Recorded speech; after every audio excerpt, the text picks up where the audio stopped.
My girlfriend told me I booked your vasectomy consultation without asking, then added, my body, my choice means your body, my choice too.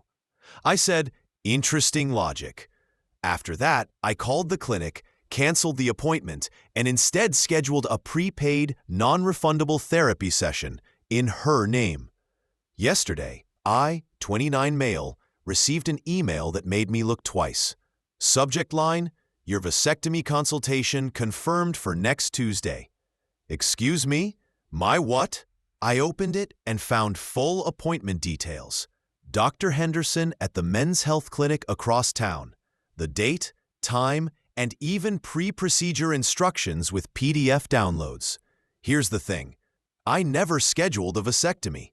I've never even thought about it. I'm 29, child-free for now, but I'd like to keep that option open for the future. I called the clinic immediately. Hi, I just got a confirmation email, but I didn't schedule this. The receptionist checked and said, it was made last Thursday by Danielle Foz. She said she was scheduling it for you since you're busy with work. Danielle, my girlfriend of 18 months, who I've lived with for 6. I need to cancel that right away. Of course, Mr. Patterson, canceled. Would you like to reschedule? No, absolutely not. I hung up and just stared at my screen. She had scheduled me for a vasectomy consultation. Without asking. That evening, Danielle came home while I was making pasta. I stayed calm. I wanted to see how she'd react. Hey, babe, she said, kissing my cheek and pouring a glass of wine. How was your day? Interesting, I said. Got a strange email. Oh yeah? She replied, distracted. A vasectomy consultation for next Tuesday. Any idea how that happened? She froze briefly, then smiled. Oh good, they confirmed it. I wasn't sure how long they'd take. Confirmed it? Danielle, I didn't schedule anything. I know, silly. I did. Thought I'd save you the trouble since you're always busy. Like she'd done. You scheduled a vasectomy consultation for me without asking? Well, yeah. We talked about not wanting kids. We talked about not right now. We're 27 and 29. That's not the same as never. She waved it off. You're overthinking it. It's reversible anyway. Not always. And that's not the point. You made a medical decision about my body without asking. Her tone changed, defensive now. Don't be dramatic. I'm being proactive about our future. We agreed kids aren't in the plan. No, we said not yet. And even if we had agreed, you still don't get to schedule surgery for me. It's just a consultation, she snapped. Besides, my body, my choice means I shouldn't have to handle birth control forever. It's your turn. So, your body, your choice, means my body, your choice too? She hesitated. I've been on birth control since I was 16. 11 years of hormones messing with my system. I'm done with that. Condoms suck. So yes, I think it's fair to ask you to respond. Asking is fine, I said. But scheduling it behind my back isn't asking. It's controlling. She rolled her eyes. You're making it a big deal. It's just one appointment. By removing my right to consent? She slammed her glass down. Why are you so difficult? It's not even surgery. I already canceled it. Her face went red. You what? Called the clinic. Canceled. I'm not going. That was immature, she snapped. What's immature is scheduling medical procedures for someone else. She started typing on her phone. I'll just reschedule it. Don't, I said. If you want to be an adult about our future, start by respecting boundaries. Maybe talk to a therapist. Her eyes narrowed. Excuse me? You need to learn what consent and autonomy mean. I don't need therapy. I need a partner who isn't selfish. I turned off the stove. You want off birth control? Fine. We'll find alternatives. But you don't get to decide what happens to my body. She scoffed. Whatever. I'm going to bed. After she left, I thought about her behavior. how she donated my vintage band shirts without asking, rearranged my office, even replaced my gaming chair because she didn't like it. But this was another level. So I had an idea, a bit petty but poetic.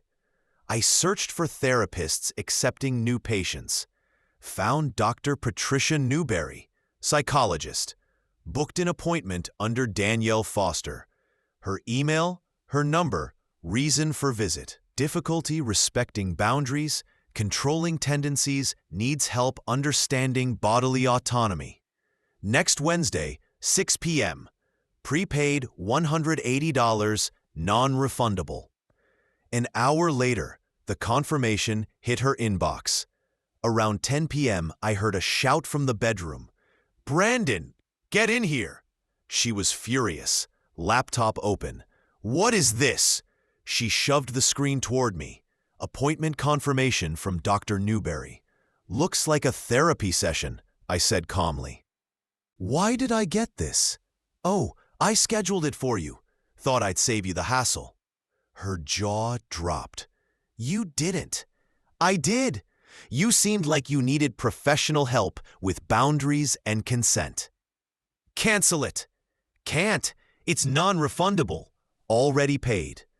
"Then eat the cost because I'm not going." "Your choice. But notice how angry you are about someone making a health appointment for you without asking." She snapped. "It's not the same thing." "It's exactly the same," I said. "You made a medical decision about my body. I made a mental health decision about yours. Both involve professionals, both without consent."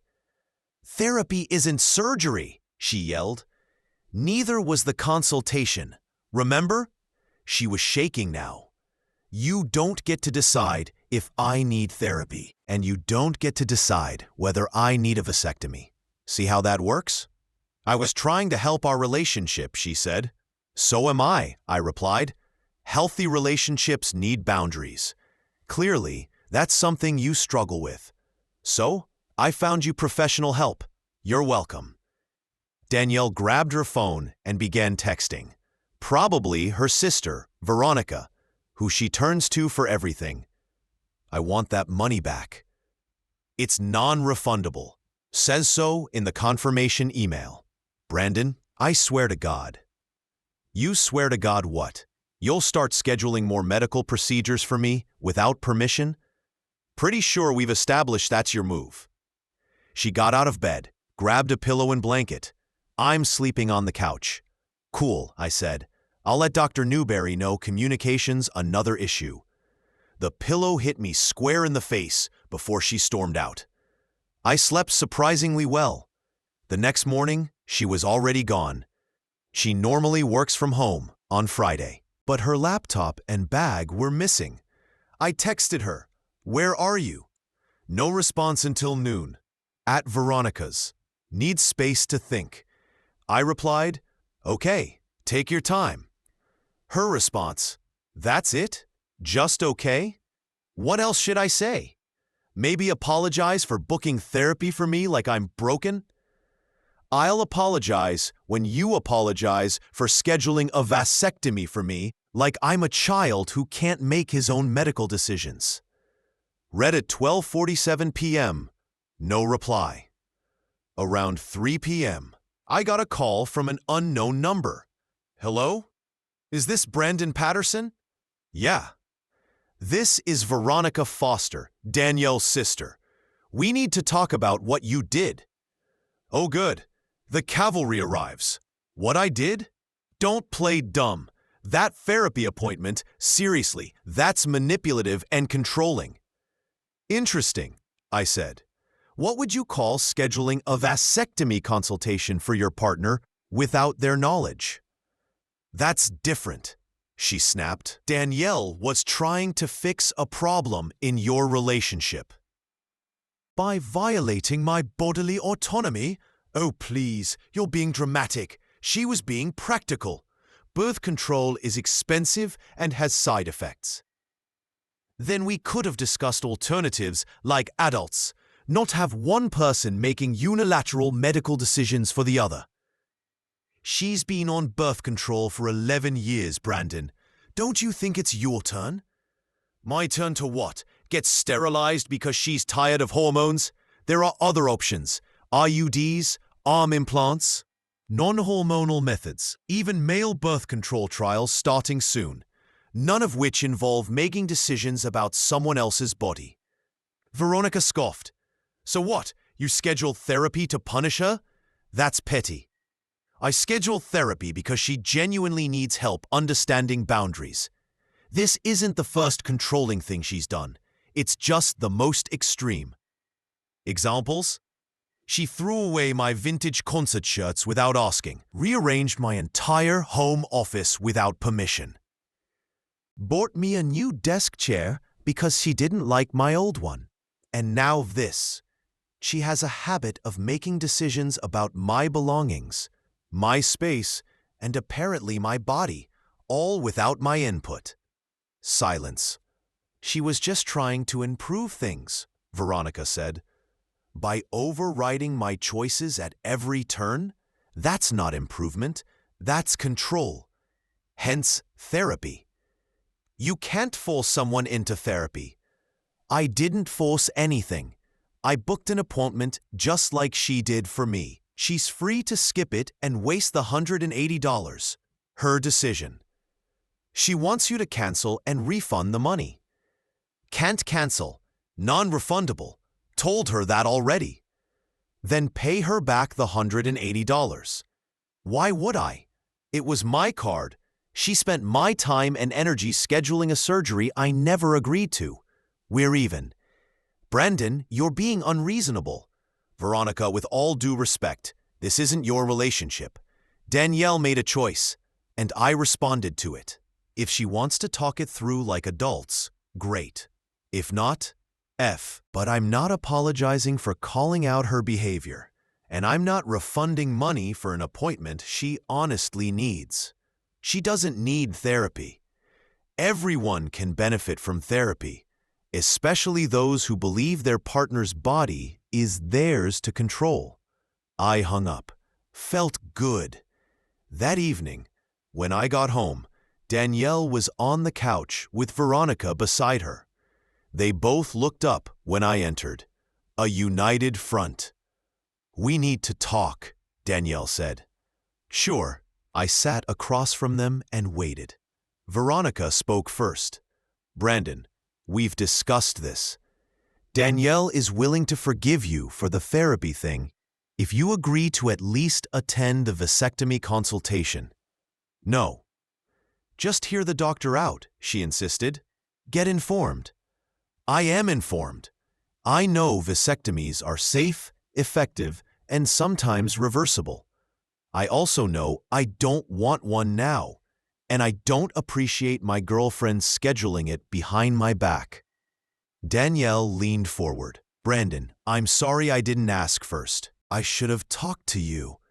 Can we please move past this? Move past it how? By me agreeing to the vasectomy? By at least considering it and canceling that ridiculous therapy appointment. I'll consider options when you respect my right to make my own medical decisions. The therapy appointment stays.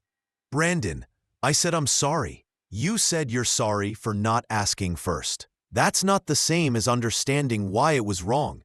You still think you were right. You just wish you'd handled it better. Veronica stood up. This is going nowhere. Danielle, come on. You can stay with me until he stops being stubborn. Danielle grabbed her overnight bag from the door, then turned back to me. The appointment's next Wednesday at 6. I'm going.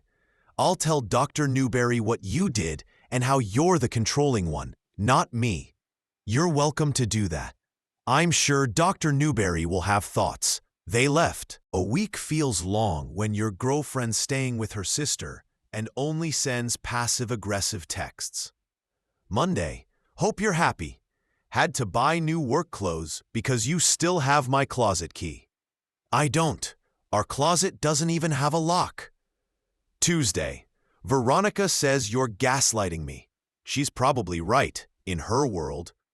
Wednesday morning, Can't believe you're making me waste my evening in therapy. This is emotional abuse. I didn't respond to any of them. I let her vent. By 5 p.m., my phone rang. Mr. Patterson, this is Kelly from Dr. Newberry's office. I'm calling about tonight's appointment for Miss Foster. Yes? She called earlier, quite upset, claiming the appointment was made without her consent. However, our system shows it was booked under her name, with her email and phone number, and paid in full. She hasn't officially canceled. She's aware of the appointment? Whether she attends or not is entirely her choice. I see. Well, I just wanted to confirm that you did in fact book this appointment. I did, as a response to her scheduling a medical appointment for me without asking. I wanted to demonstrate why that kind of behavior is problematic. Pause. That's certainly an unusual way to handle a relationship conflict. Unusual situation. Mr. Patterson, just to be clear, we can't force anyone into therapy. If Miss Foster arrives and chooses not to participate, we'll respect that decision. However, the session fee is still non-refundable. Understood. One more thing. If she does attend, would you like her to sign a release so Dr. Newberry can discuss her session with you? No. Her therapy is her own matter. I only wanted to make sure she had the option, since she clearly struggles with respecting boundaries. Another pause. All right then. Thank you for clarifying. At 6:45 p.m., I got a text from an unknown number with a photo attached. Danielle, sitting in what looked like a therapist's office. The text read, "Your girlfriend's here, and she's not happy. Thought you'd want proof." It was from Dr. Newberry's receptionist, Kelly. A bit unprofessional, sure, but I wasn't complaining. She actually went. Danielle came home around 8 p.m. I was reading on the couch when she walked in, tossed her purse on the counter, and just stared at me. "Well," I asked, "how was therapy?" She let out a bitter laugh. "You're hilarious, you know that?" "I've been told," I said. Dr. Newberry asked why I was there. I told her my boyfriend made the appointment without asking, just to prove a point. You know what she said? What? She said, "And how did that make you feel?" Like I was the one with the problem. Danielle, that's literally how therapy works. I told her about the vasectomy things. How you're being unreasonable. And she asked if I'd talk to you before scheduling it. I said no, but explained why. 11 years of birth control, my body, my choice, all that. What did she say? Danielle sat down heavily on the other end of the couch. She said bodily autonomy works both ways. That my frustration was valid, but it didn't give me the right to make medical decisions for you. Huh. Then she asked if I understood why you scheduled the therapy appointment. I said yes, to be petty and prove a point. She said no, probably to help me understand how invasive it feels when someone makes health decisions for you. Smart lady, I said. I spent $180 and an hour being told I was wrong. Was it helpful? She paused. Maybe. I don't know. She wants me to come back next week. Are you going to? The next one's not prepaid, so it's my decision. Yep. I'm still mad at you. I'm still mad at you too. She hugged her knees to her chest, looking suddenly smaller. I hate hormonal birth control. It makes me feel awful. My mood swings, skin breaks out, I gain weight. Then let's look at other options together, as partners. What if none of them work? What if nothing's sustainable? Then we'll figure it out. But Danielle, you can't make choices for both of us. That's not how this works. I know, she said softly. Dr. Newberry made that very clear. We sat quietly for a while. I'm sorry, she finally said. Really sorry. Not for not asking, but for thinking I had the right to decide at all. Thank you. Are we okay? I don't know yet. It's not just the vasectomy. It's the pattern, the shirts, the office chair, the small things. You keep making decisions for me without asking. I know, and it needs to stop. I mean it this time. She nodded, wiping her eyes. Dr. Newberry said I have control issues. Something to do with my parents. Divorce and childhood stuff. She wants to work on it. You should. Will you come with me? Not to my session, but maybe to couples counseling? Maybe, if you're serious about addressing it. I am. I promise. We sat there longer. Things felt fragile, but not broken. For what it's worth, she said quietly, scheduling that therapy appointment was brilliant. Evil, but brilliant. Learned from the best. She threw a pillow at me and smiled faintly. It's been 3 months, so here's where we stand. Danielle's been going to therapy weekly. Dr. Newberry diagnosed her with something called anxious control patterns. When someone feels powerless, they try to control everything around them. Her parents' divorce at 13 had more impact than she realized. She's working on it, and I can see real change.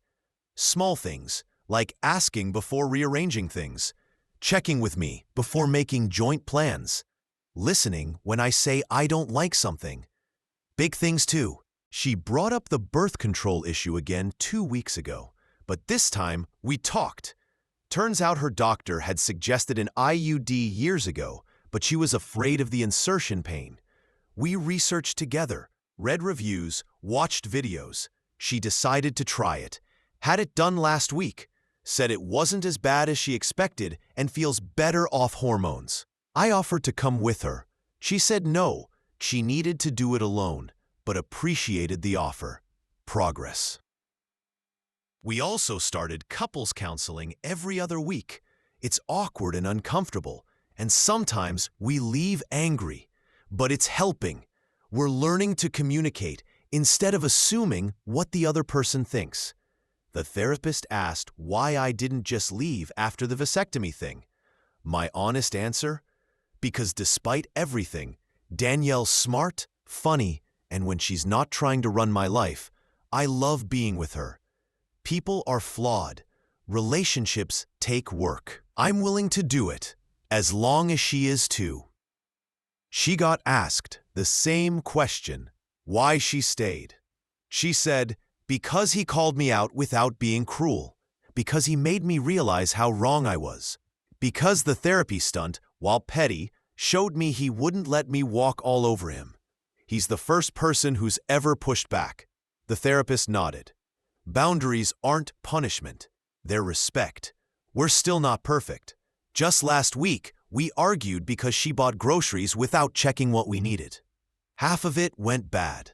But mid-argument, she stopped and said, "You're right, I should have asked." That's growth. Veronica still thinks I'm controlling. She texted after finding out about couples counseling, accusing me of manipulating Danielle into thinking she was the problem. I replied, "You're right, we both have issues. That's why we're both in therapy." Then I blocked her. I don't need the commentary. The therapy appointment thing still comes up sometimes.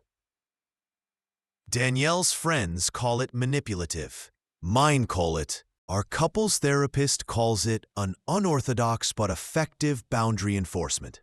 One that worked here but shouldn't become a habit. So am I happy?